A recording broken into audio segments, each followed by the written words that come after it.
Sunday night ஷோக்கு ticket book பண்ணியிருந்தாங்க. எந்த படத்துக்குன்னு பார்த்தீங்கன்னா, நம்ம தளபதியோட கோட் மூவிக்கு தான்.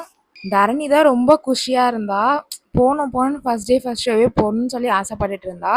எல்லாருமே அப்படியே பைக் எடுத்துட்டு கிளம்பிட்டோம். அப்படியே எந்த தேட்டருக்கு போய் பார்க்குறோம்னு பார்த்தீங்கன்னா, உட்லண்ட்ஸ் சினிமாக்கு தான் போயிருந்தோம். கோயம்பேடுலேருந்து 2வது அக்காவும் பசங்க மாமா வந்திருந்தாங்க. அப்படியே எல்லாரோடையும் வீடியோஸ் எடுத்துட்டு உள்ள என்ட்ரு ஆயிட்டோமே எஸ்கேவோட அமரன் ட்ரைலர் போட்டிருந்தாங்க. பார்த்துட்டோன்னா ரொம்ப ஹாப்பி ஆயிடுச்சு. ஒரே கத்து கத்திட்டு நெக்ஸ்ட் தளபதியோட ஃபர்ஸ்ட் சீன். எங்க ஃபேமிலியில எல்லாருமே கேர்ள்ஸ் எல்லாருமே தளபதியோட ஃபேனு. நானும் தர்ஷினியும் மட்டும் எஸ்கேவோட ஃபேனு. எஸ்கே இந்த படத்துல வர்றது எனக்கு அங்க போனதுக்கு அப்புறம் தான் தெரியும். ரொம்ப ஹாப்பி ஆயிட்டேன் நானு. கத்தி கத்தி தொண்டையே வலிக்க ஆரம்பிச்சிருச்சு. ஒரே ஸ்க்ரீன்ல 3 ஹீரோஸையும் ஒண்ணா பார்க்கும்போது எப்படி இருக்கும்? என்னடா 3 ஹீரோஸ் சொல்றேன் தானே பார்க்குறீங்க. தளபதி விஜய், எஸ்கே, அதுக்கப்புறம் நம்ம தல தோனியும் வந்திருந்தாங்க. ஒரே ஸ்க்ரீன்ல 3 பேரையும் பார்த்த குஷியோட கிளம்பியாச்சு. அப்படியே பிலாலுக்கு போயிட்டு ஸ்நாக்ஸ்லாம் சாப்பிட்டுட்டு vlog முடிச்சு வீடியோ பிடிச்சிருந்தா லைக் பண்ணுங்க. பாய்.